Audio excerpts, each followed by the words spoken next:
Okay. Hi. Thank you for joining us for this special workshop with Patricia Quinn. My name is Anne Marie Stevens, and I am part of Cornell Cooperative Extension Orange County in the Family and Consumer Sciences Department. Before we begin, I would like to familiarize you briefly with the features here on Zoom. When you are looking to say something in this meeting, we ask you to mute yourself to ensure optimal sound quality for all. You are welcome to leave your video on if you like. The video on and off and the mute button can be found on the bottom of your screen as a mic or a camera icon. If you have questions during the presentation, you can put those in the chat and we will be sure to respond there or during the interactive parts of the workshop. You can also show your appreciation or support of what you hear by using the emoji feature, which should also be at the bottom of your screen. Lastly, depending on the device you are joining us from, you can choose your view so that you can see multiple people on your screen in the gallery view, or you can choose to just choose the speaker in speaker view. Finally, please be aware that this session will be recorded. Also, please put your name in the chat if you would like to receive continuing education credits. We will provide a link at the end of the program that will allow you to receive credits. Now it is my honor to introduce our workshop leader, Patricia Quinn.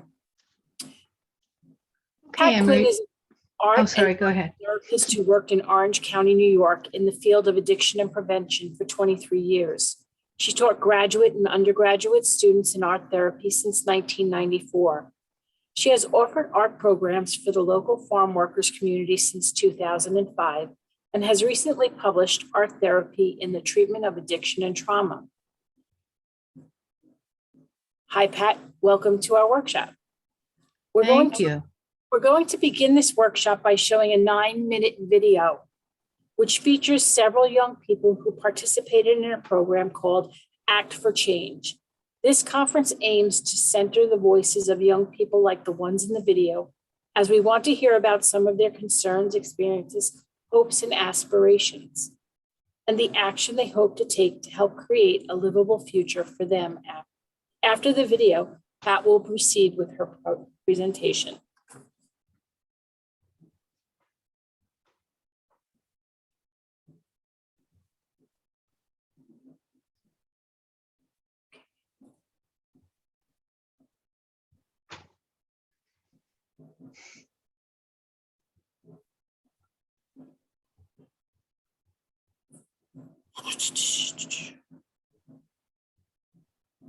I had it and now it's gone. Sorry guys, technical difficulties on my end.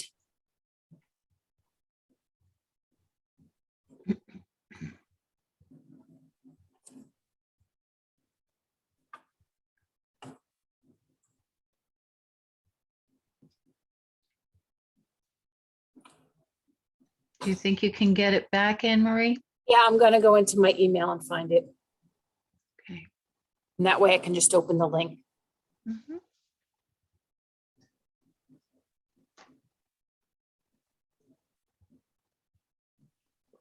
I'm getting there.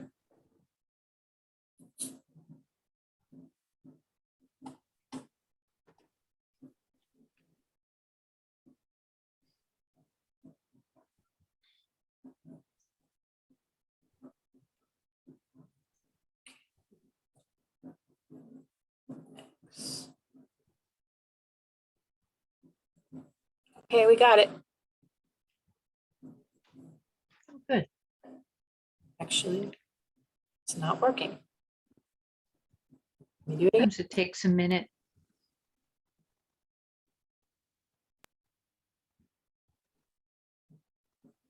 Put that button in the middle. This is a coordinated activity happening across this nation. And so we are in a state of emergency. Black people are dying in a state of emergency.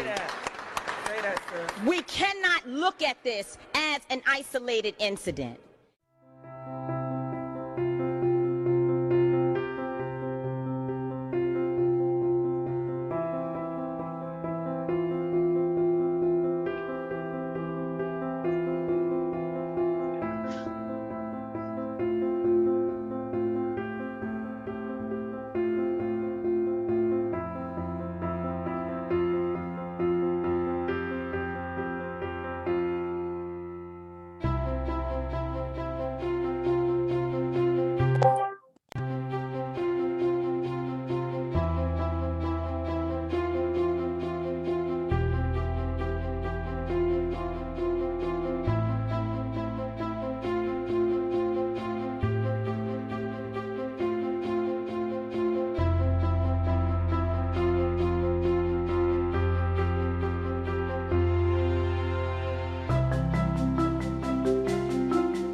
project, which involves racial healing after systemic oppression, such as redlining, which was a discriminatory practice against Black communities, and environmental justice.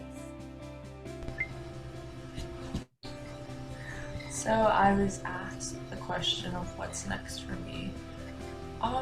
I know we were given opportunities to go again in another Act for Change or another racism thing. I'd love to do that, you know.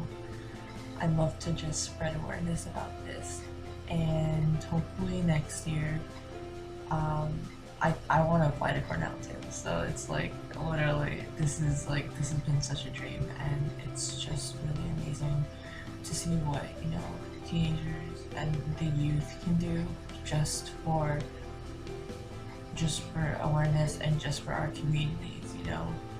I think it's important that we all know that, you know, that racism does exist and we can change it, you know, no matter how young you are, you can do anything. So I hope that everybody realizes that. So I hope that answered the question. I learned many different things from the Act for Change anti-racism program, but I think some of the most important things I learned were the many different ways and shapes that racism takes, and also how to effectively combat it through the use of mass movements and individual action. After this program, I'm going to continue my work in anti-racism leadership by trying to get more involved at a local level so that hopefully I can create change that takes us one step closer to ending racism.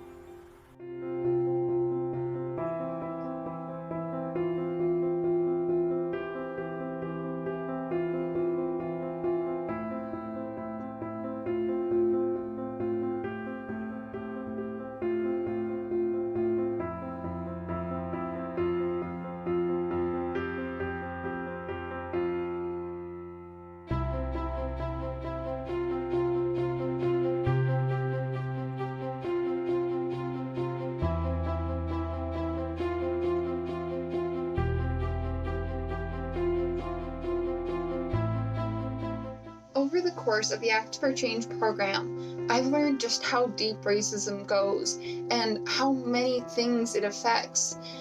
There are so many parts of our system that is built on racism and slavery, but now it's time to take action. It's time to use our knowledge on how to interact with situations where someone's being harassed and how to create a movement to help others educate themselves on their personal biases, and most importantly, uplift POC voices and stories, raising awareness for the current movements that are already happening all across the nation. I've learned how important it is to act for change.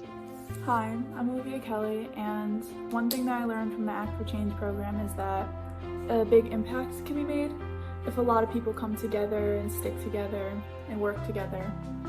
And one thing that I'm going to continue doing after the Act for Change program ends is advocating for racial equality on the Instagram account. And I encourage others to continue posting on there as well and taking part in that.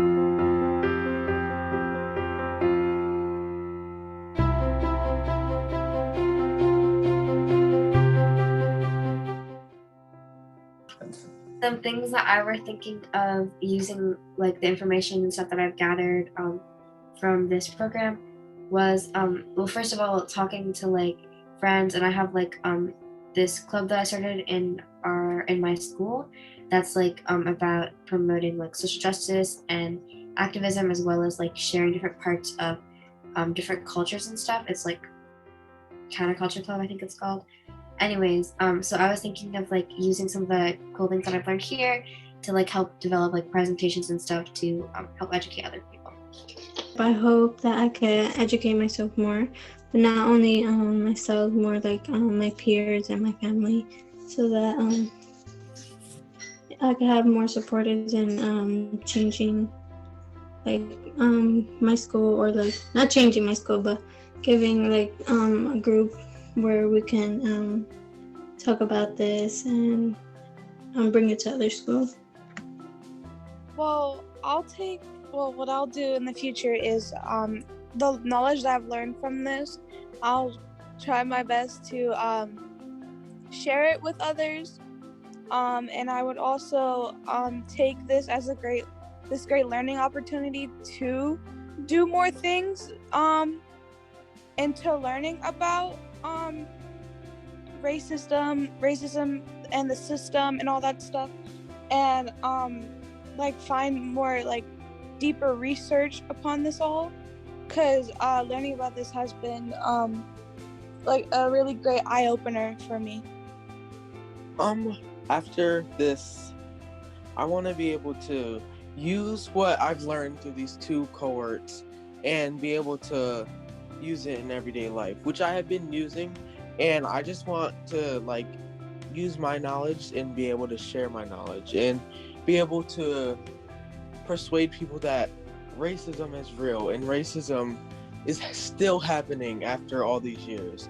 And people might not believe me, but after these programs, I just think like I can change the world. So after like doing these, I want to be able to put my knowledge, put my time into making sure we all live happy and free.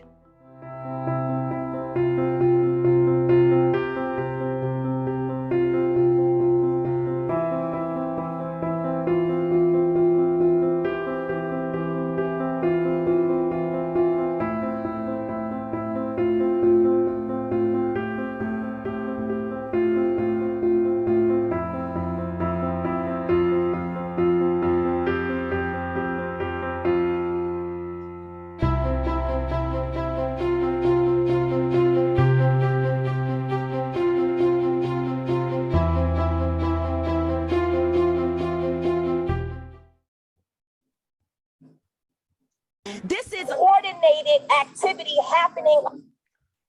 Okay. So that was great. Anne-Marie, should I just share my screen now? You can start, sure. That would be great. Okay. All right. I think this is it. So it was great hearing the voices of the young people. And if you would like to learn more about Act for Change, you can indicate that in your evaluation that we will post here at the end of the session. Now Pat is going to share her work. Great. Thank you so much.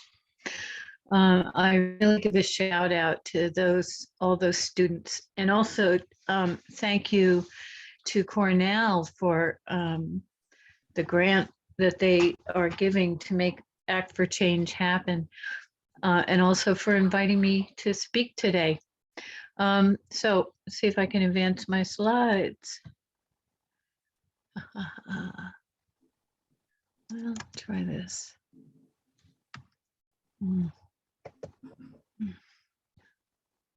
Usually there's something down here in the bottom. I do see it. There we go. There we go. So I wanted to talk to you today about how art is naturally therapeutic, especially for adolescents, like we just saw, who need to bring out their individuality, and about some of the challenges facing youth today, and how art as therapy expands and strengthens identity and ego, how this ego strength leads to more resiliency, and a little bit about some of the neuroscience of how art's pleasurable effects increases pleasure and calmness, attention, patience, and how the actual making of art can really help us to be more grounded and realistic about our expectations of ourselves and others.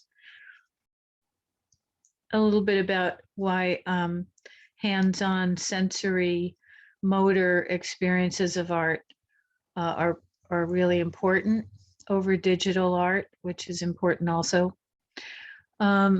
and just about how this creativity can be integrated more, and to help us all to be more integrated with connection and cultural inclusivity. Uh-oh. I guess I'll just go to this one. So this is a little picture postcard, a replica of a Renoir painting that I was given in second grade. This was my introduction into what art was. It was the object of all the students in the class who got the same postcard was to copy the picture. And I won first place award for copying the best picture. And that just affirmed my idea of becoming an artist and also of what art was. But I would go on to go to high school and college and actually study studio art and be just blown away by more expressive kinds of art. And so, you know, I wanted to say a little bit about art education and the importance of it. I'm having all kinds of trouble here advancing my thing. Sorry about that. There should be a little button on the bottom, but it's like invisible. There we go. All right, there we go. So just a little bit about what art therapists do. This is Kajira Kaimal, who's the going to be the next president of the American Art Therapy Association. She's a neuroscientist, researcher, and art therapist at Drexel. And I like her description. She says, art therapists guide people in connecting or reconnecting with the creative practices that support mental health and help people to grapple with life challenges and uncertainties. Art therapy clinicians focus on the process of making rather than the artistic product, which allows our clients to gain insights about their situations and to develop emotional resilience. And that's the difference, you know, with art education is more geared toward a product and always has been than the process. But when I looked at this national core, as in the core curriculum art standards, I saw that it's moving more in the direction of expression, in the direction of creating, performing, and presenting as an important step, which creates a kind of a feedback loop. When you put your artwork out there, or your drama, or your music, you're getting feedback from your audience, and that in turn comes into your own creative process and informs it. The responsiveness to the art is so important. And, you know, and I remember in my art classes in high school, particularly, it was really more about just managing the class than responding to the students. But the connection also, and, you know, paying attention to the personal meaning that's being expressed in the art. So the gap between art education and art therapy looks like it may be getting smaller. And we have seen a decline in art education, and that's been largely because of economics. So we have, since the financial crisis of 2008, there were a lot of budgets that had to cut out art, and this raised equity issues where more private institutions were able to raise funds for art education.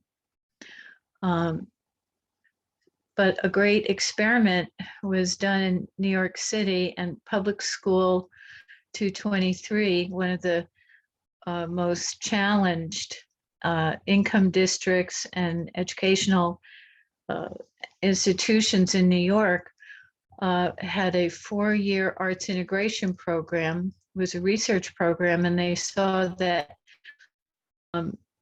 this school that went from no art instruction to including art showed an 8% improvement in language arts scores overall, the student body, 9% in math scores. But the most important thing was that there was a lot less absenteeism. Kids were wanting to come to school. And I see in my practice here in Orange County, a lot of children, all ages, from about 5 up.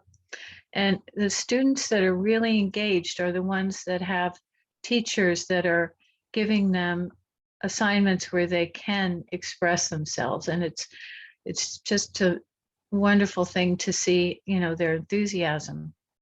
So the message is simple, that it's time to, you know, integrate music, painting, dancing, drawing, and singing into traditional subjects like math and language. And, you know, this is, it's been well known for a long time that students who play instruments have a much easier time with math. And that's partly because playing instruments is bilateral. It stimulates both sides of the brain. So we'll be talking more about that. And Erica Halverson teaches at Madison, University of Wisconsin-Madison, just published a book about the importance of how the arts can kind of compensate for the effect of all of the testing that's going on, which is, you know, the opposite of the art expression, which is that there's, you know, with testing, there's one right answer.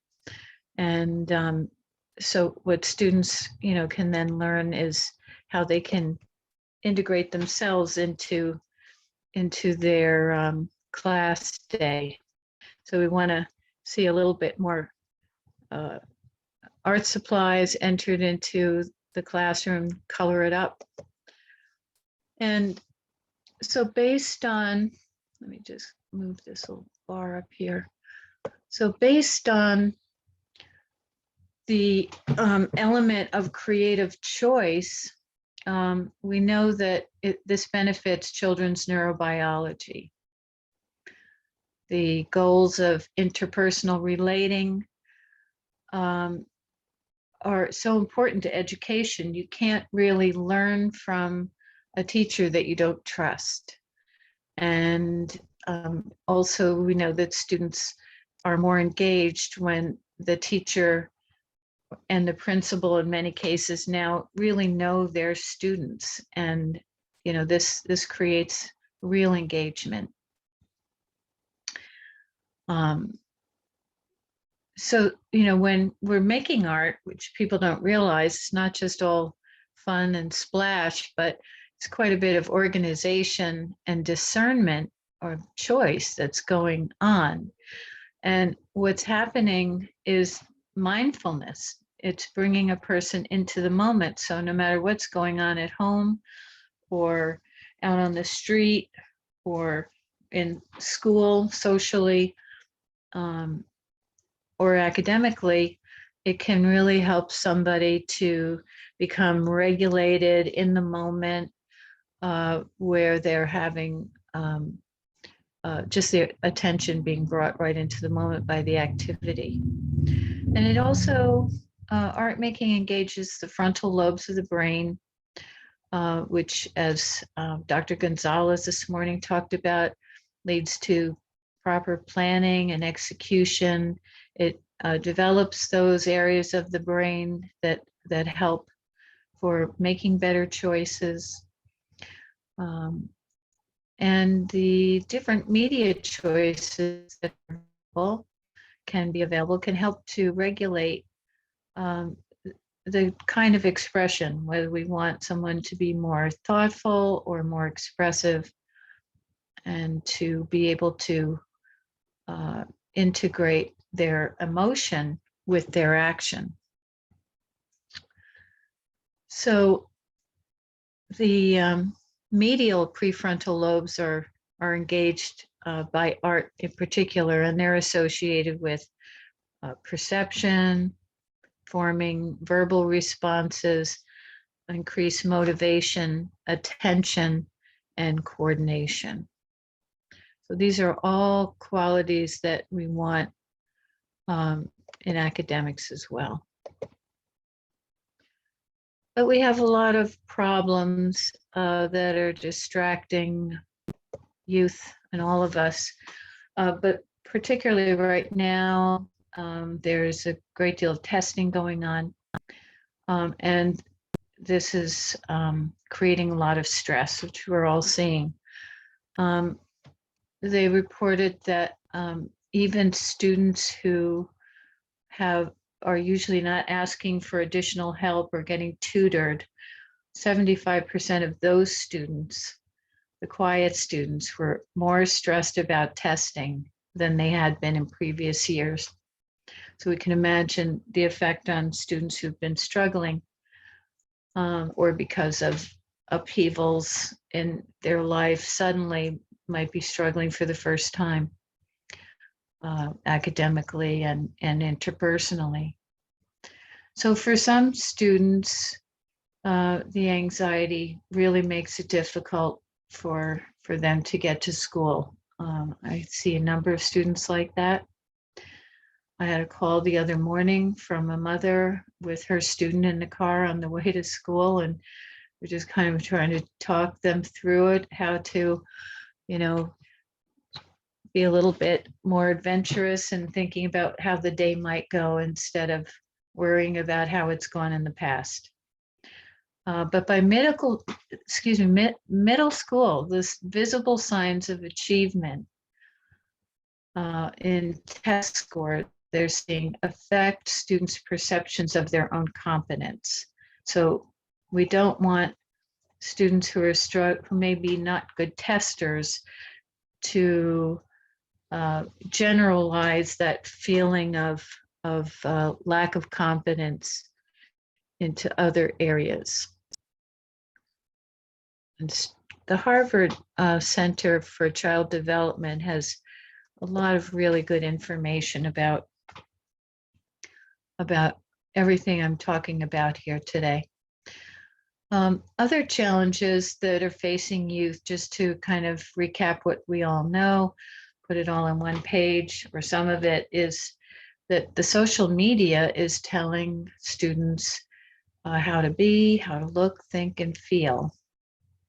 We're also in an increasingly sexualized culture and a culture increasingly tolerant of violence.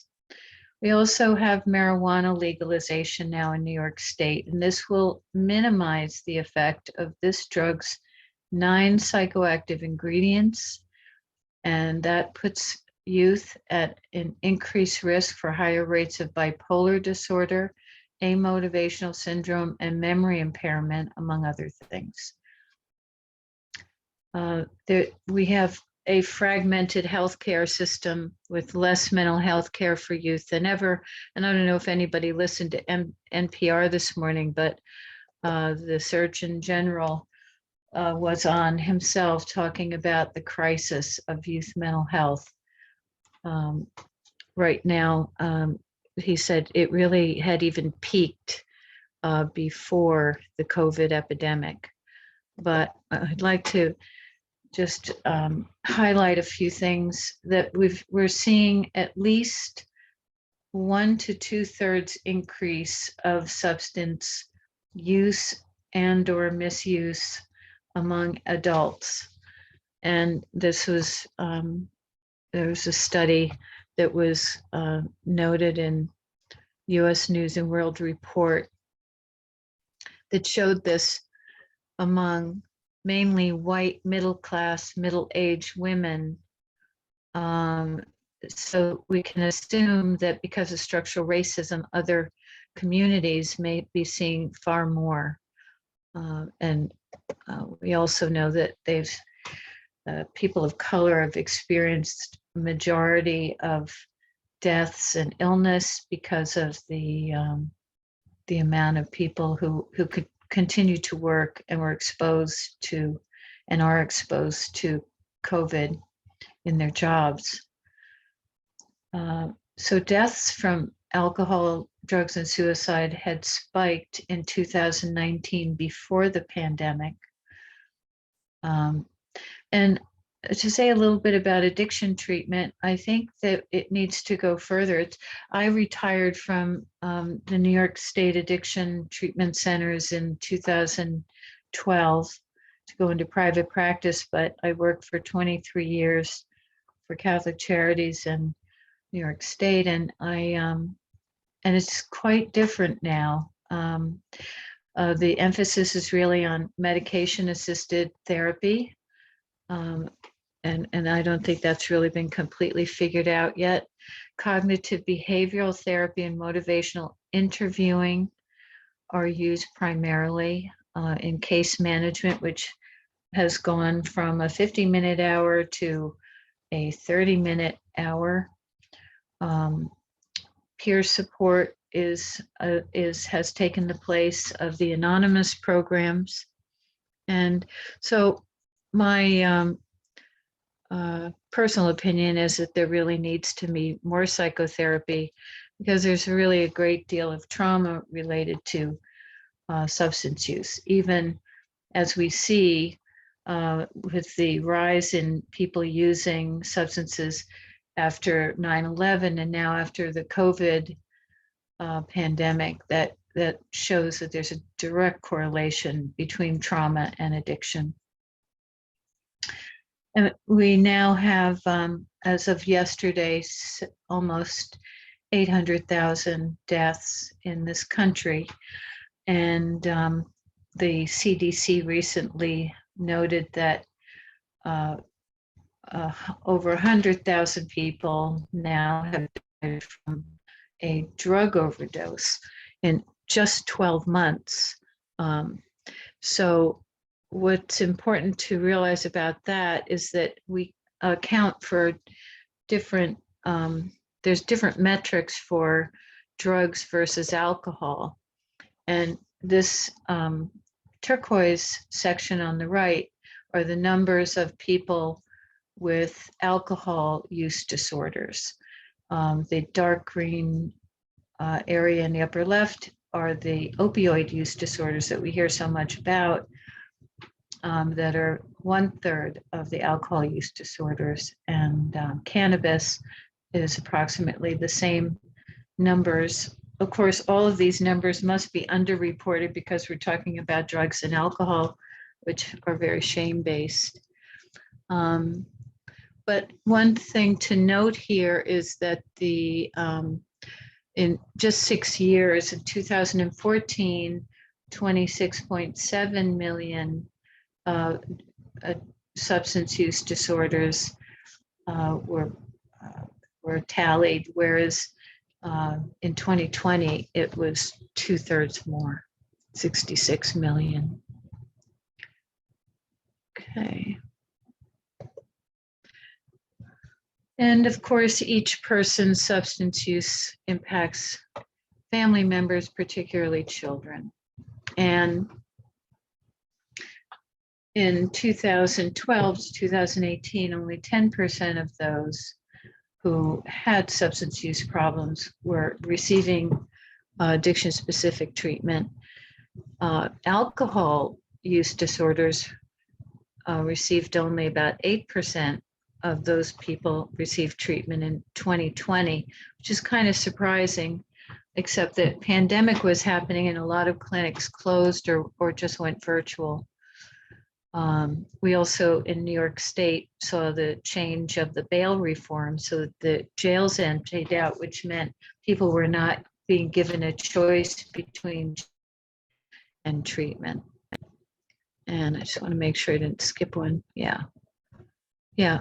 Oh, and the last statistic is that 60% of those who received treatment relapsed within a year, despite $740 billion in US spending in 2016. the same authors, Zhu and Labar, are looking a lot at the epigenetic effect of different substance use and how it alters the functioning of the immune and endocrine systems further down the generations. And they don't really even know how these changes are going to co-interact with the polysubstance use. So these are all problems that our youth are inheriting. And this is setting the stage for a widening of the addiction problem. So, you know, these young people who are coping with, you know, parents who are less functional, less available, less present, will pop, you know, or in addition to their own experience with COVID, deaths, school changes, social changes, the allostatic load of stress is, it'll be exponential and on their nervous systems and may have a delayed effect. And we're already seeing that. Nora Volkow, the head of the National Institute of Drug Abuse for the National Institute of Health, has just published this study that shows that that when people use substances as teenagers, they have a much higher prevalence for using as a young adult, misusing. So I just want to show you this YouTube video, and I hope that it comes out well. This is Gabor Mate, and he's talking about the impact of what constitutes the kind of trauma that can lead to addiction. And I think it'll surprise you. It's not the kind of trauma that you would normally think of. So I'm going to try and load that up. See how that goes. It's a really nice cartoon that this nonprofit group called After School made available. Let's see, is it coming? Yeah, there we go. Okay. You might get a little bit of an ad.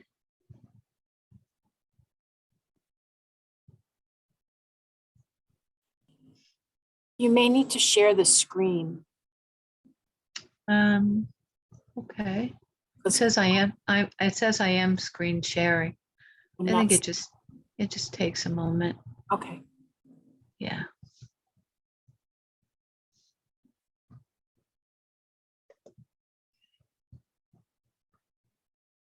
Yeah, skip the ads, please.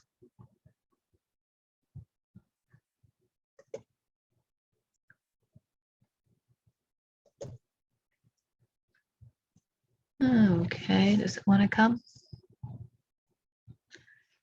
So some of you may be familiar with Gabor Mate. A lot of, he's got a wonderful TED Talk. I'll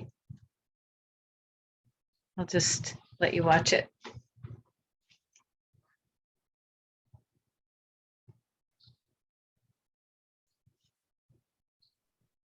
I'm not seeing anything but your no, they're not slide. Seeing anything? I'm seeing your slide that has the YouTube address, but I'm not seeing the video.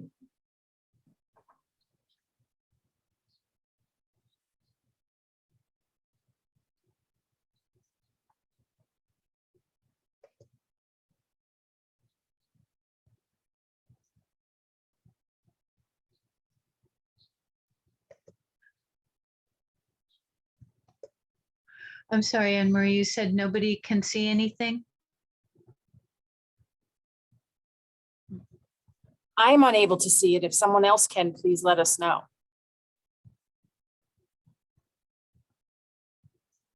Oh, there's somebody.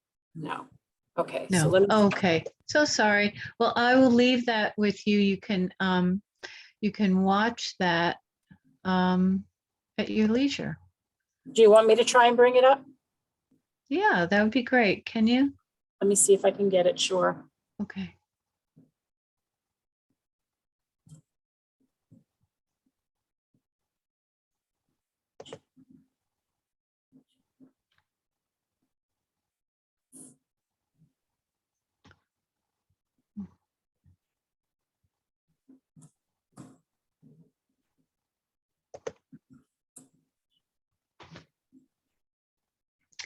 You know what, I think in the interest of time, Anne Marie, I'm just going to move on. Okay. And I apologize to everybody that we weren't able to share that, but you should watch it.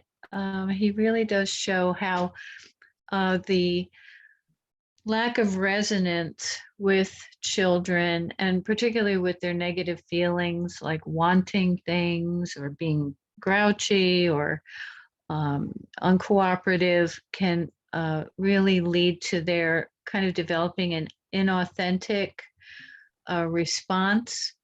And, you know, that really explains the way that denial is so famous as a mechanism for avoiding looking at addiction when it becomes a problem, because there has been this denial growing up. And so when youth have all of these problems and they try to pretend that they're not problems, it can lead to you know, a kind of a sublimate or a suppression of their real feelings, and then that's when they're at risk for addiction, that allostatic load again. But so we also, last thing I wanted to say about the criminal justice system and substance abuse is that you know, we are in the country that has the highest rates of incarceration in the world ever seen on the planet. And 64% of those, again, and probably a small statistic, a minimized statistic, have a history of drug or alcohol abuse. Those incarcerated with trauma histories are 62 to 100% of inmates. And I think 100%, because if you didn't have trauma going in, you'll have it coming out, PTSD that is. Incarceration degrades people's mental health, marginalizes them terribly. And there's really no treatment, no real treatment in forensic settings, which is a tremendous waste, because basically you have a captive audience and you have these high rates of addiction. And the for-profit system is even less prone to treat mental health, substance abuse, or even physical illness.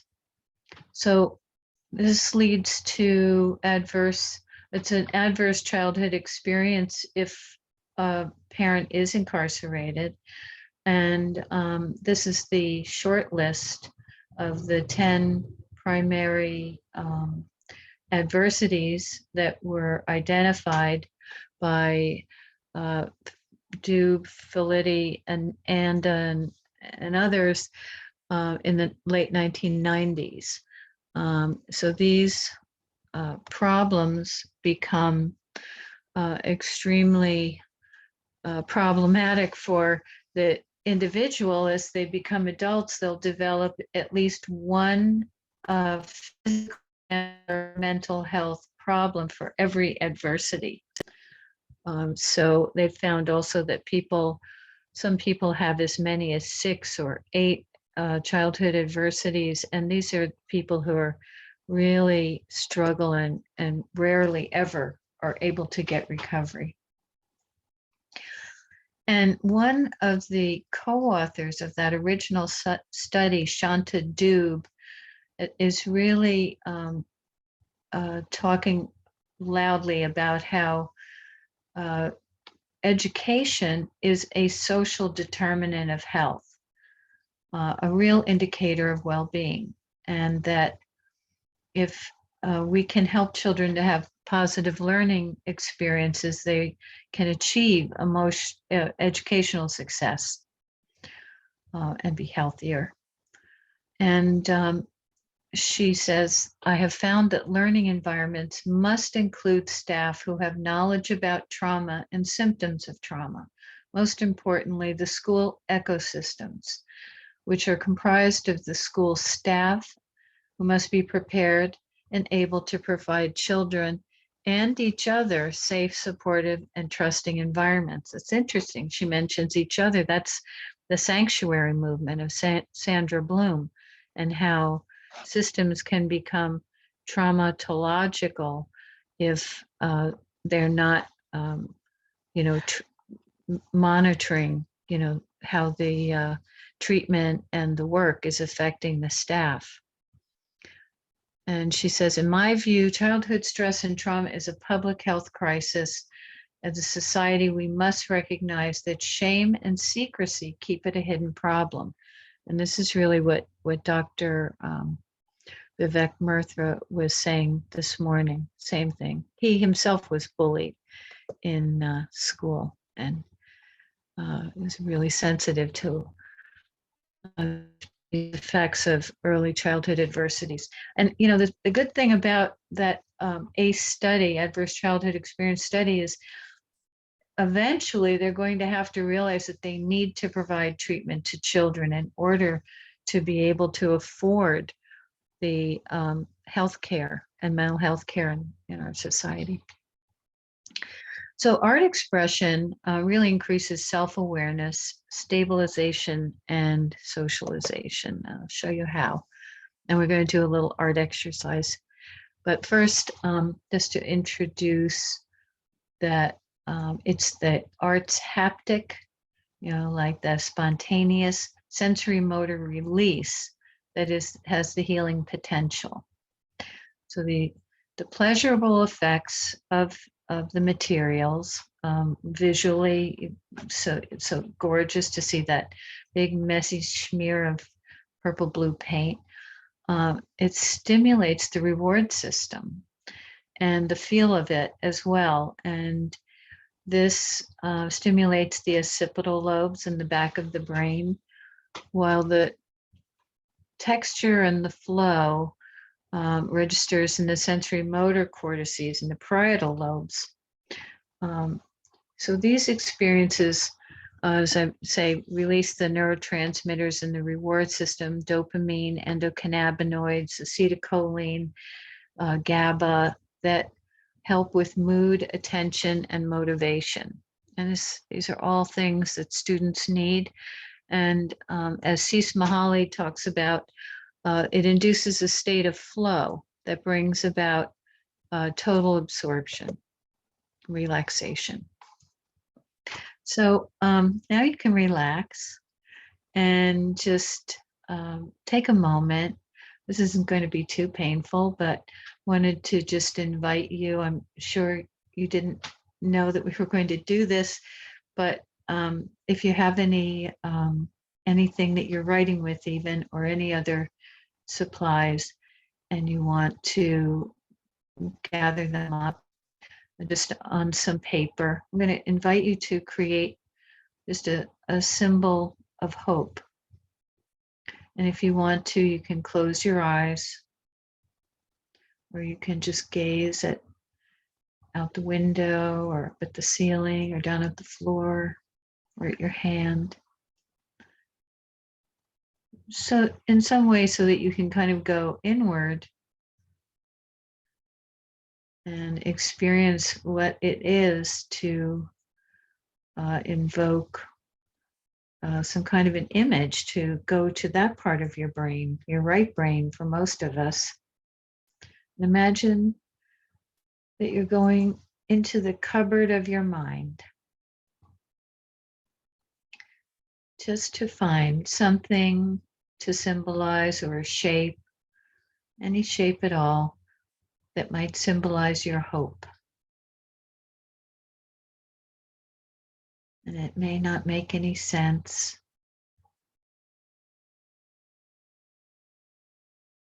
And if you care to draw it or scribble it down, and just notice how it feels to actually select something when you do, and to kind of commit to it.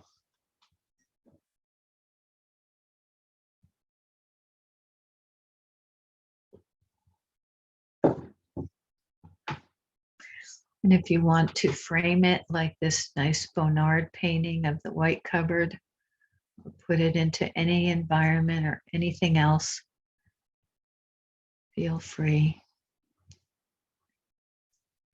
I love Bonnard because, you know, his paintings are worth millions of dollars, but they really look like something anybody could have painted in a way. They're very simple, loose, homey.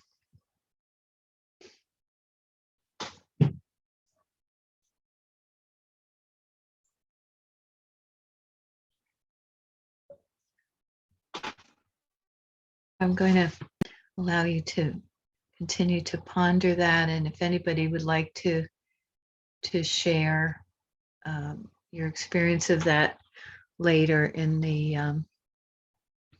chat, that would be wonderful. But I just wanted you to have an experience of what it is to really be working from that side of yourself, to you know, explore your own inner experiences and how it might relate to a word like hope. And it's a really very complicated exercise. It sounded simple, but that is a very high degree of abstraction.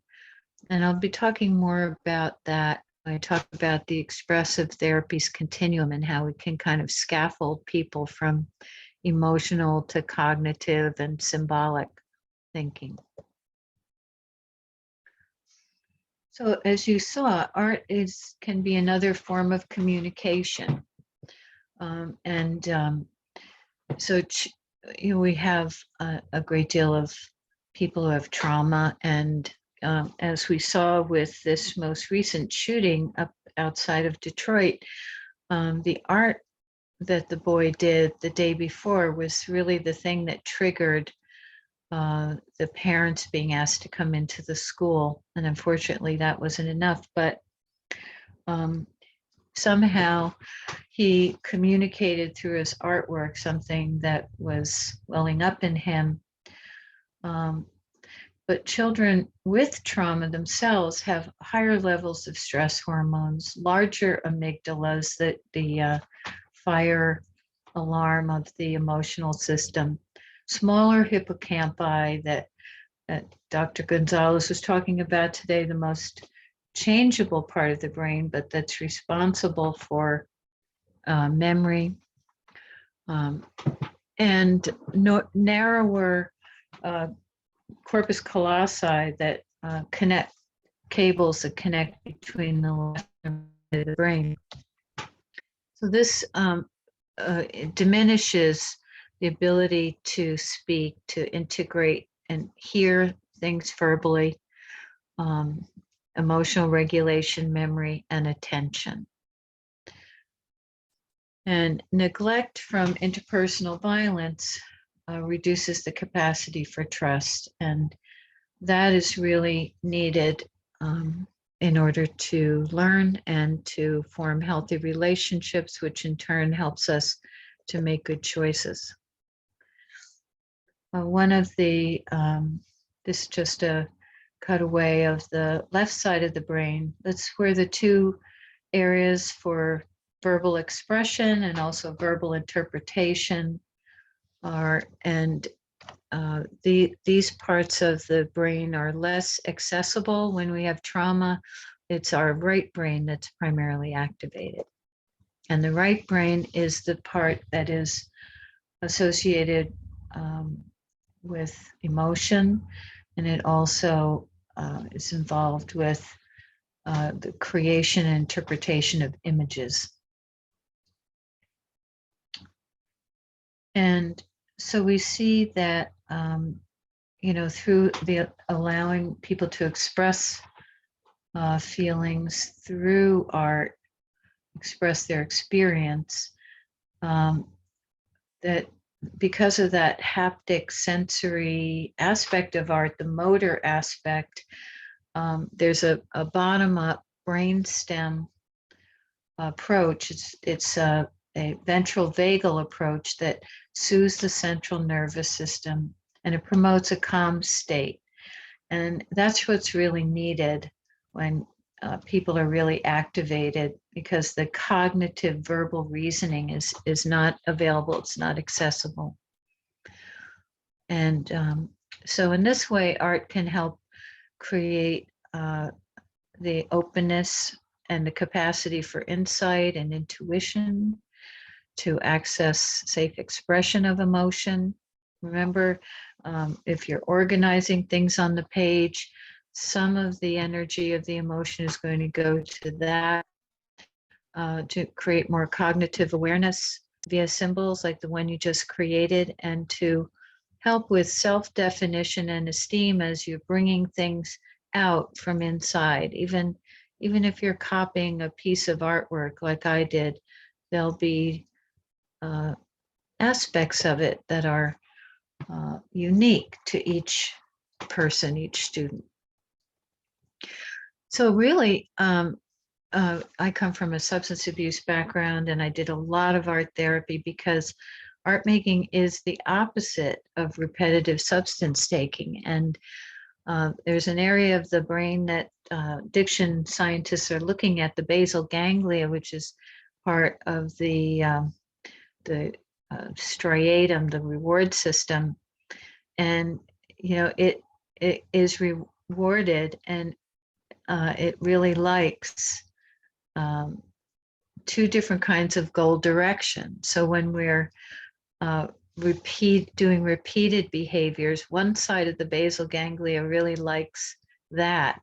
The other side prefers novel experiences, and that's what we get when we make art.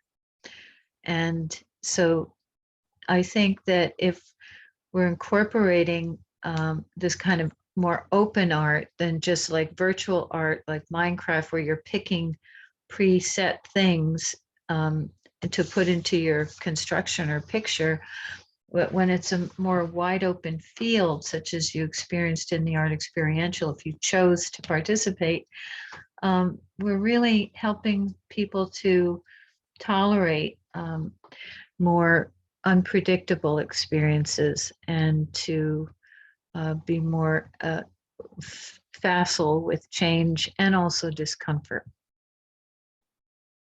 Because there is a certain amount of discomfort in the beginning of making art until the flow happens.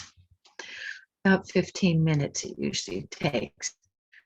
So the sensory aspect of art is shown here, just how this works. It's so interesting. I like this picture because it has a long picture of the spinal. You can see the brain stem coming up to the cerebellum there. That little area right there is the cerebellum, which is very affected by marijuana, by the way. And so we see where this word thalamus is, where the eyes would be, and they're getting a sensory stimulation from whatever we're seeing, if it's a sighted person. But even so, a person without sight is feeling the texture of the materials, the feel of pencil on paper versus a rolling writer or a brush, or you know, the feeling of the hammer hitting the nail, the hammer hitting the into the stone, fabric, whatever materials are being used. So the thalamus starts to process the somatosensory data, and that links to the emotional center of the brain, the amygdala, and the frontal cortices, this red area on the right. And that's where we do our best thinking. And when we have trauma, the emotional centers just fire, and the frontal cortex and the prefrontal cortex are not as available. And as Dr. Gonzalez said today, they're really just coming online in the beginning of adolescence. So what happens then is that the hypothalamus down there, right, that little tiny dot below the thalamus, that is the relay station, and it links the nervous system with the endocrine system. So that the endocrine system is the fight or flight mechanism. So that promotes homeostasis, you know, when we're heart versus a stress response.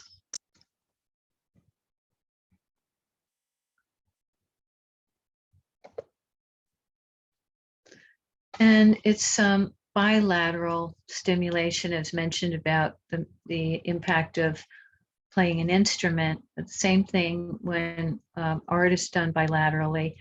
By the way, if anybody ever asks you to do a symbol of hope again and you come up with a blank, you could try using your left hand. And you may be amazed that you would get a whole different response from your left hand than your right. But the right hemisphere, which really contributes to self-regulation and identity, it helps with body perception, self-awareness, autobiographical memories, and integrating memories that involves both hemispheres. We start to not only see the pictures, but we put words to it. And so this is really what adolescents and children need to develop that ego and develop that sense of self, to be able to have self-awareness and autobiographical memories and be aware of their bodies in space. The art also stimulates the mirror neurons, which we know are in the right hemisphere, that help us learn language, learn social behavior, and are important for empathy and social understanding and connection. So this helps us to, this bilateral stimulation helps us to integrate both the implicit or implied feelings that we have and our explicit thought, more the conscious reality. This helps with emotional development. You know, as we use art, we develop the right brain functions. We're living in a left brain world of analysis, analytical kind of thinking and operations, especially in school. But the right needs emotional stimulation in order to develop properly. So we are also engaging the whole person. So when we use art therapy, we know that some mediums are very more restrictive, like pencils and markers, wood, metal, stone. These are restrictive. They lend themselves more to cognitive processes. The expressive mediums are looser, and the regressive mediums are really loose. And those can you know, like when Dr. Gonzalez was talking about people who are so super controlled, really regressive mediums can really help them to loosen up and experience emotions that they may not be aware that they have.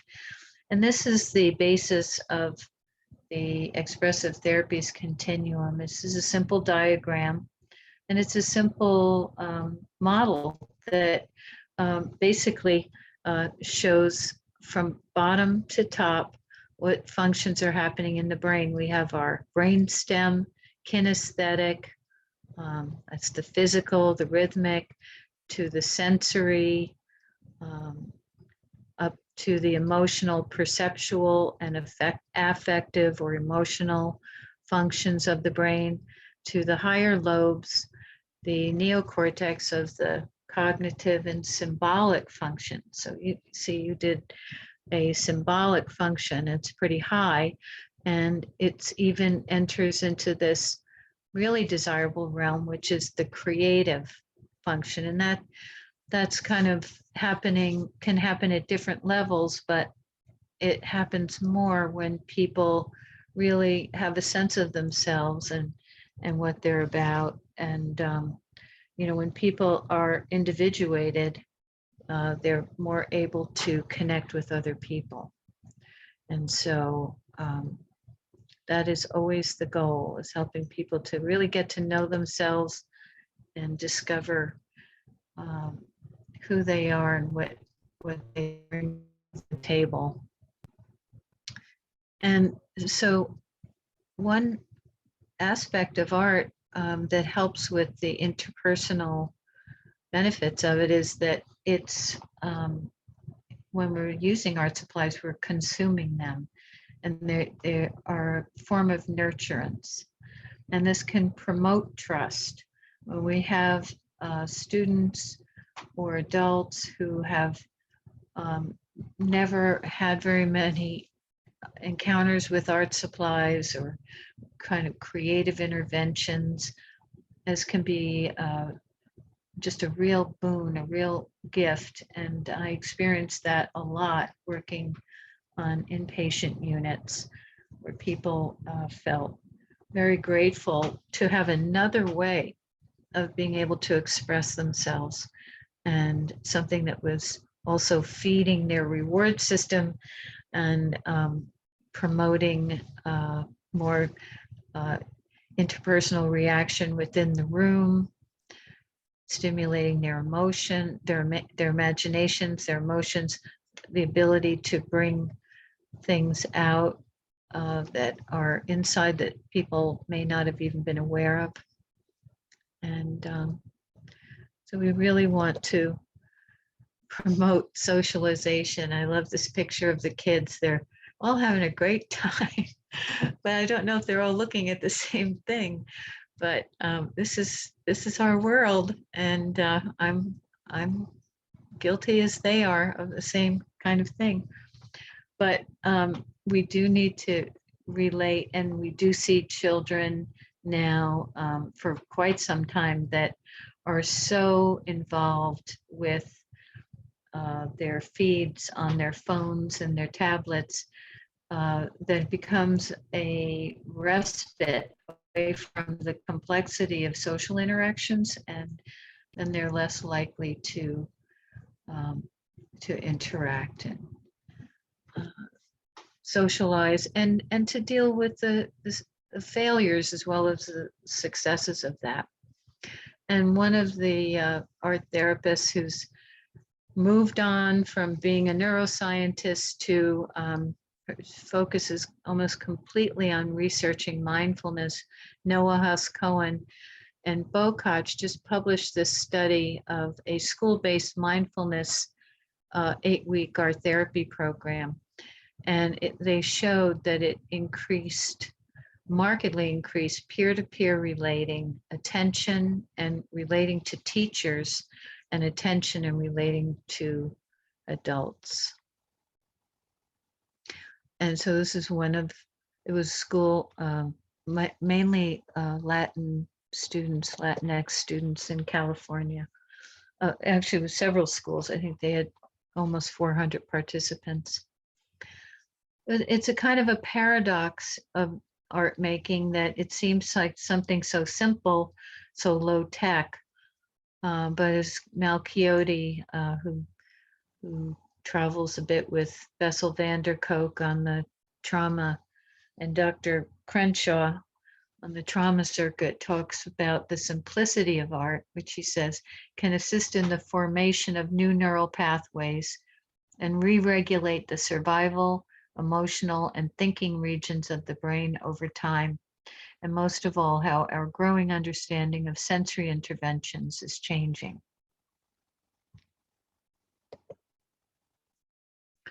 Lastly, I just want to point out that when we make art, it's really a signature of who we are and who we're becoming. And it includes our influences, our heritage, our beliefs, and those of our influencers, our families. And when we make art with all the challenges that entails, we're exercising choices that really lead to something totally new. And it reflects our uniqueness in the moment. So these are experiences that can reduce students' fear of failure, that counteract the conforming influences, social media, memes, and the harsh realities of this COVID pandemic, which is with us for a while. So with the balanced response that the arts can bring, they can help motivate youth for meaningful, productive, and happy lives without having to reach out for something outside themselves and rely on substances to soothe, distract, or excite them. And so that is my talk, and I'd be happy to answer any questions. If there's any comments, questions, any reactions to the art experiential.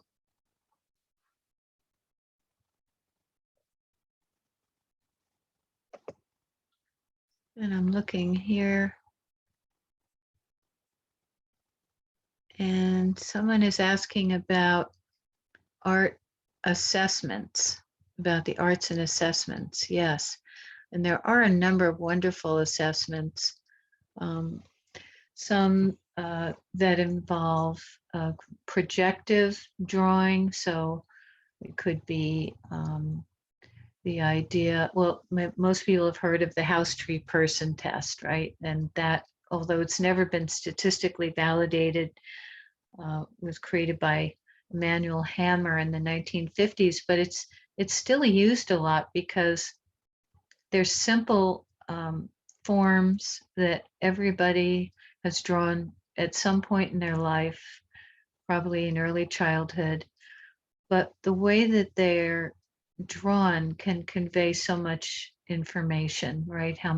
If the windows are really small or there are no windows, can indicate a kind of being kind of closed off to the world. Sometimes there can be some bizarre structures that could indicate some thought disorders. The person may have be drawn in a profile, which can also indicate a kind of a tentativeness as far as facing the picture plane. But in addition, there's an assessment that I like to do a lot with young people. It's called Draw a Story. It was developed by Raleigh Silver, and it's a workbook that has these cards, about 50 cards that you can punch out of people, places, things, and animals, and you spread them out, and they're stimulus cards, and the kids can pick 1 or 2 or 3 cards and pick 5 and create a picture with those in them, and then create a story, and then I transcribe their story. And it's really very telling about exactly what is going on in their lives. And because it's projective, it's easier, it's safer, and the unconscious or the implicit mind gets involved and can really give you so much information. So but there are many assessments. There's many of them are validated statistically, including the diagnostic drawing series, which is a series of 3 pictures. Again, very simple but open-ended, a feeling picture, a free picture, and I forget what the third one is. But anyway, so that's a little bit about that. You can actually Google art therapy assessments, and there's one that was done for trauma as well by Linda Chapman. All right, so there's an evaluation there. There are CEUs for this. Yes, you can receive. Here's something interesting. As an art therapist, I can't receive CEUs for this, but you can.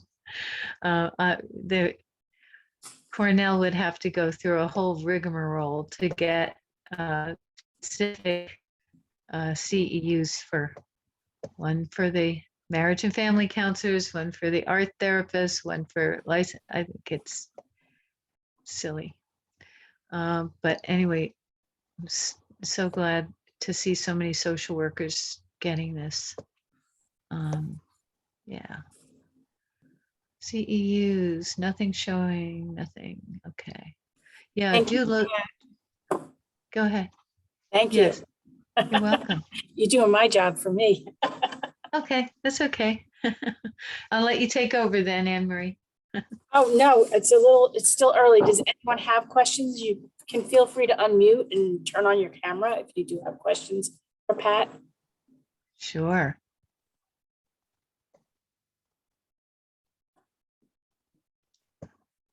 Oh, great.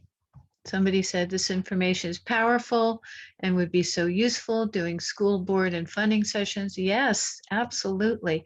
Art therapists need to be SISP, supportive, something professionals. I've actually gone to Albany and asked them to consider that, and they are doing that more in some schools in the city. And elsewhere in New York and elsewhere in the country. Well, I'd like to By thank the way, okay, go ahead. Can I just give a shout out? I'm on the Developmental Disabilities Committee of the Department of Mental Health, and they announced last night there that Department of Mental Health is looking for social workers. So they have number of outpatient clinics in Orange County, and so I just remembered that. Sorry. No, it's fine. I'd like to thank everyone for attending and make sure that you click on the evaluation link, and if you need the credits, to go to that website to put that in. And to remind you about tomorrow's program, we will begin the day with a dynamic panel discussion that you will not want to miss. And the workshops that follow the keynote will again bring you a variety of topics that address youth mental health, well-being, and growth after 2020. All workshops will be recorded and you will receive a link so you can view the ones that took place simultaneously. Again, thank you all for joining us today, and I hope that we see you tomorrow. Thank you.